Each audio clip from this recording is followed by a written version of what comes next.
Our first guest today is an actor, OPM icon, and a director. From being a child actor to becoming an enduring household name in showbiz, Ice authored a triumphant story of a metamorphosis. That's what his new album, Being Ice, is all about, released earlier this August. Here's Ice Sigera, ladies and gentlemen, on Daymix.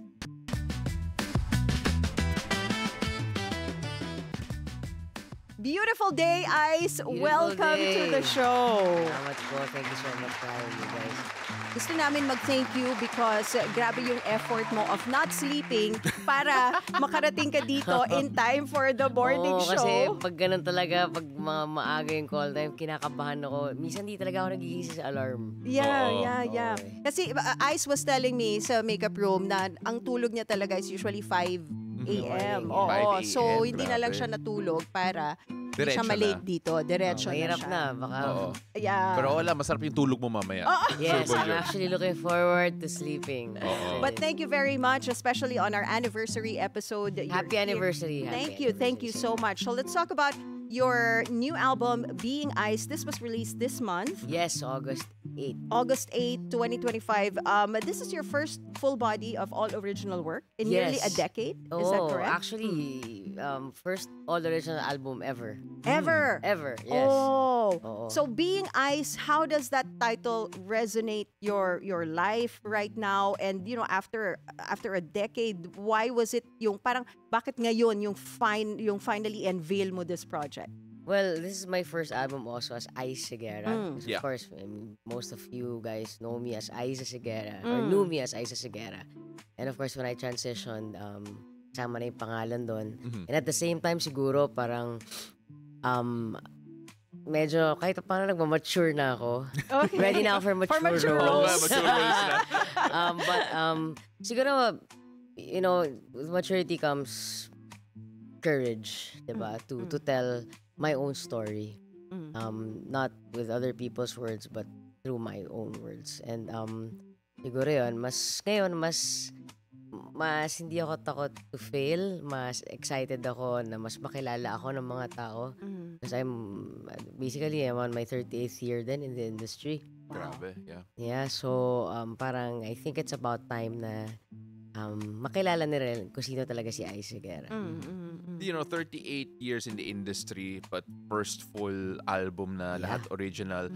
Kanina nag-uusap tayo, and some of these songs are actually been in the oven for a very long time. If I'm not Yes, mistaken, yes. one of them 15 years Yeah, yung ago, mga ganun. yung ideation niya. So when you talk about yung process na to, and then of course, taking a look at, like, let's say yung baul mo to try and pull out all of these songs and put it all together, how was that process like? Kasi it feels like parang autobiography in a way yung album na to. Well, actually, totoo yun. Siguro kasi may, like, with that song, no? Kaya medyo matagal siya kasi I have never seen myself as a songwriter talaga.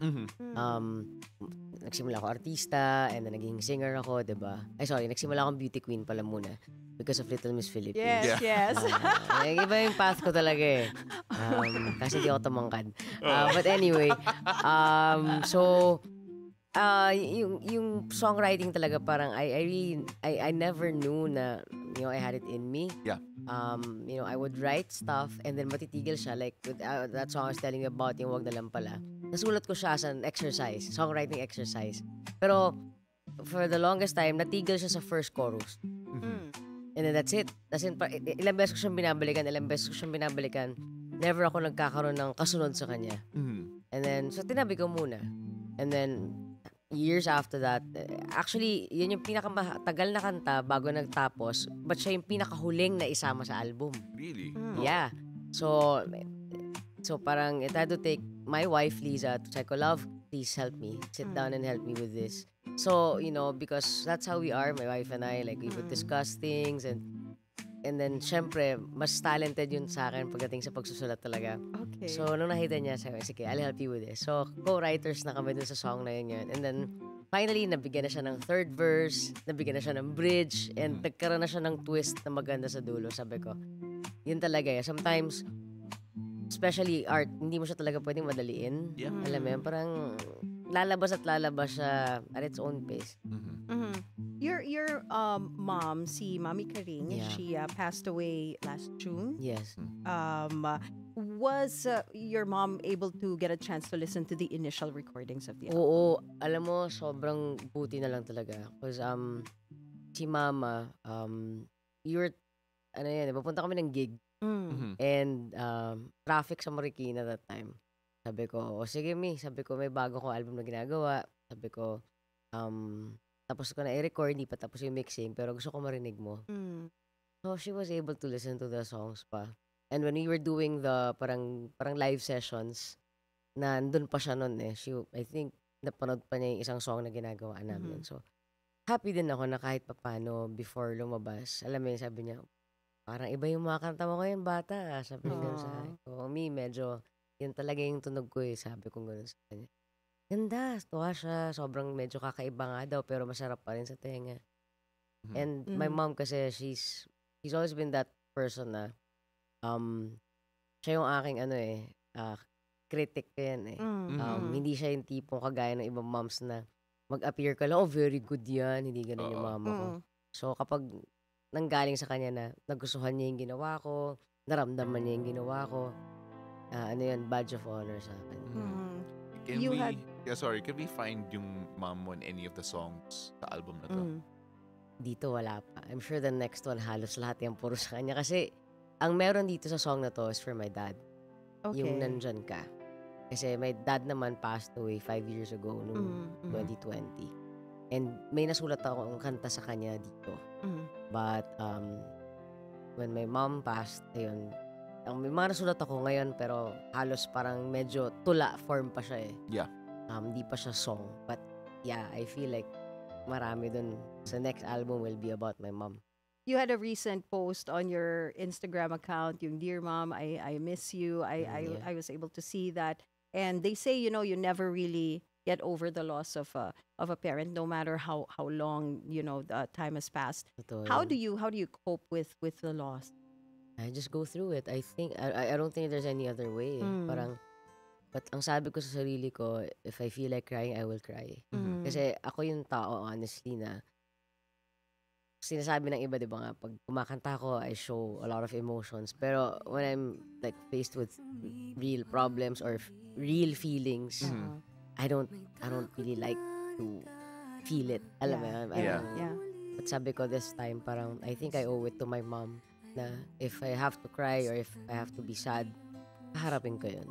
Kasi parang hindi ko siya malalampasan eh. I don't think I'll heal properly if iiwasan ko itong mga ganitong big feelings. And I'm just blessed that, my wife is there. Alam mo yun talagang, if I feel like crying, andyan siya. My brother also, sobra kaming mas, I think, naging close ngayon. Nag-uusapan kasi namin. Of course, I'm also checking up on him and my friends. Yeah. And of course, the fans, sobrang grabe yung outpour ng kanilang pakikiramay at pagmamahal. So, ang laking bagay. Right. There's a new MV, Shelter of the Broken. That's Yeah. my favorite song in your album. Yeah. Really? Yeah, Oh, I thank love you that so song. much. I love it. You mentioned it's a tribute to those battling depression. And Yeah. syempre kanina you were just talking about yung mga emotions mo and how open that you're trying to be. And syempre there's a bit of empathy na kailangan when you're talking about people undergoing that battle, going through that battle. Gaano ka-importante yung that you're able to pay tribute to those battling depression and letting them know na hindi sila nag-iisa. Kasi minsan yun talaga yung, isa sa mga sanhi kung bakit sila depressed. Well, I've had depression since early 2000. So, medyo matagal ko na rin siyang pinagdadaanan. And siguro itong kanta na to, this serves as a reminder to all of us na it may be dark sometimes, pero it will pass. We just don't know kung gaano katagal yung darkness na yun. Pero minsan kasi kapag nandun tayo sa darkness na yun, feeling natin wala na tayong makakapitan. Meron at meron. It can be your art, it can be writing, it can be a person, it can be yourself. Alam mo yun? Yeah. And so I hope that at least through this song, kahit paano, may reminder lang sa kanila na, hey, kapit lang. Kung di ba sinasabi natin, take it one day at a time. Sometimes that's too much pa rin. So, sige, kung 5 minutes at a time lang kaya mo, sige lang. As long as you keep moving forward. Mm. Kahit gaano kabagal. Sige lang, just, it's okay to even pause. Diba? Yeah. But, sige lang, okay lang yun. Lalampas at lalampas ka rin dun sa darkness na yun. Shelter of the Broken is really my favorite song in the Being Ice album. And when you listen to all the songs there, talagang mafe-feel mo yung story mo eh. Diba? And then it feels so sincere, it feels so heartfelt, and parang emotionally layered din siya, like the other songs like Lost in Time, Ikaw Pala Yun. Oh, I love it. Which You guys listen to the Yeah, album. of Thank you, I course. appreciate that. Which song do you feel most personally connected to? Wow, that's such a hard question. Kasi syempre, kasi the 6 songs there, I've written most of the lyrics talaga and some yung music nun. Yung dalawa dun, asawa ko yung sumulat. Yeah. Di ko masabi alin dito kasi parang sa isang punto ng buhay ko, ito yung kanta ko eh. So parang to say that ito yung pinaka nakaka-relate ako, paano yung ibang parts? Hindi talaga. yeah. So, lahat sila talaga. And siguro kaya sobrang special itong album na to sa akin. Kasi, siguro yung mga past albums ko, you know, I've had amazing songwriters to write songs for me. And I'm just blessed that I was able to, you know, interpret their stories. But now parang iba yung pakiramdam pala ng sarili mong kwento, yung inikwento mo. Na hindi mo siya ini-interpret. You're actually telling your own story. So parang they're all my babies. Yeah. That's it. No, and so, I mean, like, we talk about yung mga blessings when it comes to working with those you love. Of course, si Liza working with her. Yung proseso na yun, how was that like in the sense that, kasi napaka-personal yung album na to. Napaka-personal lahat ng mga songs. And I'm sure, as much as you already share with her, iba pa rin when you put it to music eh. Like, Yeah. how was that like? Kami ni Liza, lumabas na maganda yung collaboration namin parati. Una-una nakikinig ako sa kanya dahil asawa ko siya. Alam naman natin Good na advice, nangyayari, good. di ba? Oo, tama, Kapag hindi ka tama nakikinig yan. sa asawa mo eh. Oo. Right? Yes! Right. Sabi nga nila, happy wife, happy life. Exactly. Yes, sir. Pero buti na lang talaga. Sabi ko nga sa kanya, parang ikaw yung pumalit kay mama ko. Na pagdating sa, ano siya eh, she's very appreciative sa mga bagay na feeling niya dapat niyang i-appreciate. She's also very critical when she needs to be critical. So parang and I like that. Okay. Because she keeps me balanced eh. Kumbaga, mas nahanap ko yung tama akong gawin because of the feedback. Mhm. So, and ang maganda kay Liza, she's very generous when it comes to collaborating with you. Yung mas kukutkutin pa rin niya yung utak mo. And dahil mas kilala niya ako, feeling ko mas kilala niya ako kaysa kilala ko yung sarili ko eh. So, ang dami niyang mga nadadagdag ng mga bagay-bagay na, oo nga no, actually nararamdaman ko nga yan. Alam mo yung gano'n. And sobrang na-surprise ako kasi not just that, not just with the songwriting, but even, she's one of my co-producers also. Yeah. So, even with how it's arranged, even my singing, alam mo yun, she'd tell me na, I think, love, meron ka pang kayang ibigay dito, or sakto tong ginawa mo dito, I really felt this, blah, blah, blah. So, ang sarap lang na, alam mo yun, I'm not just sharing my life with her, pero I'm sharing basically everything with her, and I love it. I love it. Speaking of your wife, Liza. Akala ko nandito siya. Dito pala, may pa-surprise pala kami sa'yo. Come on in! Hindi. Pero nung birthday niya, you dressed up in drag for Yes, her I birthday. did. Oo. Oh, can you tell us more about that Okay, story? so, actually, kasi, ano tawag dito, long overdue na yung drag party na yun. Kasi nga parang, nung nag-40th birthday siya, pandemic. So, hindi na natuloy. Hanggang sa, anyway. So, parang, we have a drag club, yung Rampa. Yeah. Sabi ko, love, do you wanna do your party sa Rampa? Oh, yes, ganyan-ganyan. So, syempre, nag-invite na kami ng mga tao, blah, blah, blah. And then, nagpaparinig na siya.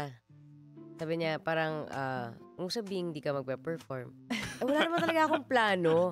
Kasi parang, syempre, inayos ko yung nag-invite kami ng mga tao. Pero parang, oh my gosh, parang pag di ako nag-perform, parang feeling ko madi-disappoint siya. So, nagparinig na naman siya nung siguro mga midnight na nung birthday niya. Ay, parang gusto talaga ako mag-perform ito. So, I messaged si Precious Paula Nicole. Sabi ko, Bebe, sabi ko, mukhang kailangan ko mag-perform. O sige, daddy, akong bahala sa'yo. Punta ka dito sa club ng sa rampa ng 7 p.m. Paano ko aalpa sa asawa ko? 7 p.m. Siyempre ako yung kailangan mag-asikaso ng mga tao, di ba? Tama. Sabi ko, love, may mga kailangan lang kong asikasuhin, blah, blah, blah. Anyway, so punta ako alas 7. Sinabi ko sa kanila, ito yung number na gagawin natin, yung S&M ni Rihanna. Kasi syempre dapat kabisado ko na. Kasi syempre ang lang matatayo lang ako doon, but no, may dance number. Yes, of course. So nag-rehearse kami nung sayaw. Tapos sabi ko, sige, since minsan ko lang naman gagawin to, let's do the work. So all out na. Mula hair hanggang paa, naglagay na rin ako ng nails. Ayun, hanggang ngayon nandun pa rin sa yung glue. Hindi pa natatanggal Hindi ko yung glue. matanggal. Ano ba yung glue nakikita mo? Yeah, I can see. Ayun. So sabi ko, and then, worth it naman. Kasi pagkalabas ko talaga, kita ko sa mukha ng asawa ko, sabi ko, pogi points to. So may pogi points ko, nag-drag ako. Yan. So, ang saya naman, sobrang saya. Syempre kasi when you make them smile, when you make Oh, them yeah. laugh, it makes everything Tsaka worth it. tinipan ako Tinipan. Tinipan ako. Sobrang galing ng performance mo. May Oo, tip yung kasama. syempre. Yeah, that was the best birthday gift. I'm sure. I don't even know how to top that. Grabe. It takes a certain amount of courage. diba? Yes. So we're gonna pull up a viral video of yours Oh, actually. no. No, bigla. No. nga Which eh. one? Sabi ni Ice. Which one? Good luck diba? sa mga mag-aalmusal, pasensya na po. Hindi, ito viral video of yours singing Disney's Under the Sea. If I'm not mistaken. Under the sea? Oo. Ano to? Looking around here, you think, sure. Part of He's your got world. everything. Part of your world pala. Oo, sorry, Under the Sea. Gadgets and gizmos aplenty. I've got who's it's and what's it's galore. You want thingamabobs? I got 20. But who I love it. cares? I love it. I love it. I'm a frustrated Disney princess po kasi. Aren't we all? Aren't we all? I really love that song. Kaya, video kay ko yan eh. Video Yan yung song go-to ko mo. yan. Go-to yan. Isa sa mga go-to ko. Marami silang go-to. Pero, pag kinakanta ko yan, parang bumabalik ako sa childhood ko. Kasi, nung nag-voice lessons ako, Yeah. yan yung song na kinanta ko noon. I think I was 7. Kinanta ko siya noon nung first time ako nag-recital. Really? Yeah. Wow. Bagay naman, ganda eh. Oo nga eh. No, I love it. I mean like, it's always been one of yung mga go-to sa mga recital actually. Totoo. In general. Oo. So let's talk about yung upcoming shows mo.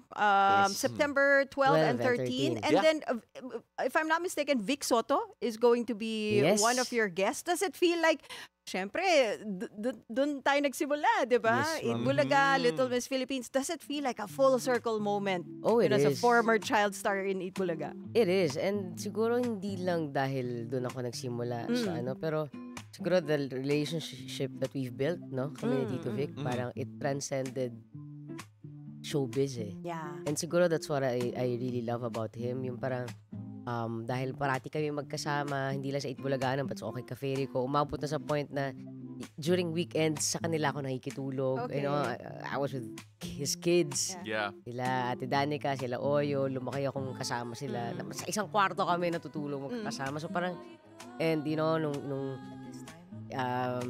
kinasal ako, ninong namin siya sa kasal. And siya rin ang isa sa mga nagturo sa akin maggitara. Okay, So alam mo okay. yun, parang wala akong parte ng buhay na hindi ko siya nakasama. Pag So, nung birthday niya, nag-drag ka rin. oh, di daw. ba? I only do drag for people I For love. special Oo, people, for the people di you ba? love. Or for the right price. Char! Yun. That's yun yung sign. And that's smart. Smart yun. Of course, you have a lot of projects coming up. You're very busy and I know that's such a grateful thing. Obviously, Walang Aray with Jolina Magdangal and of course, Being Ice Live, the concert experience. Energy levels mo, okay pa ba? Well, except for today, no? Kasi it's very early. But yeah, bandang mga hapon naman meron na to eh. Oo. But yes, I'm really blessed that, you know, I'm doing something I really love. Alam mo yun, and getting, you know, and this is my livelihood also. Diba? So, yun, like what you said nga kanina, I'm doing a play called Walang Aray. Sa PETA yan. But I'm also doing my concert, Being Ice, the live experience. So that's September 12 and 13 at the Newport Performing Arts Theater. So 2 nights mo magkasunod yan, but 2 different shows. Yes. Oh. Yes. So the So first... watch both. Yes, kasi nga ano siya nagkataon na birthday ko, 'di ba? And anniversary ko din. And you know, ang dami nangyari sa buhay ko nitong ilang months na to.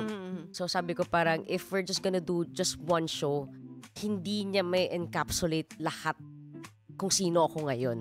So parang, okay, September 12, it's my birthday. I love to videoke. Okay, let's do a videoke party. Videoke hits on Videoke September 12. hits on September 12. But, September 13 naman, it's more of it's more of like, I wanna introduce Ice to people. This is Ice sa likod ng Aiza Seguera ang kilala ninyo. Okay. The stories and the songs that, kumbaga, yung mga kanta na kinalakhan ko, mga naging inspirasyon ko, at the hits, of course, that, the fans have loved mula noon hanggang ngayon. And of course, the new songs will be there as well. And kaya nandoon din si Tito Vic sa September 13 kasi syempre, it's a very special day din for me. It's part of, he was a part of your, very he is a big- part a of very your big part life, of my right? life. And you have a treat for your fans today, September 1st? Yes, September Yes. 1st. Dahil birthday ko po, ay punta po kayo ron sa aming, sa aking, ano tawag dito? Sa aking Facebook page. And makikita ninyo, actually lahat ng social media accounts ko, makikita po din nyo dahil September 1 ngayon, meron pong discount ang isang, I think, ano nga bang silver yata yun? Bronze, I think. Bronze ba? Bronze and silver. Yeah, may discount ang bronze and silver just for today. Okay. Just for today because September 1, kick-off ng aking birthday month. So just for today, may discount po ang bronze and silver. Oh, okay. Before we let you go, Ice, because we're running out of time, but thank you so much again for being here. This show is called Beautiful Day. What makes your day beautiful?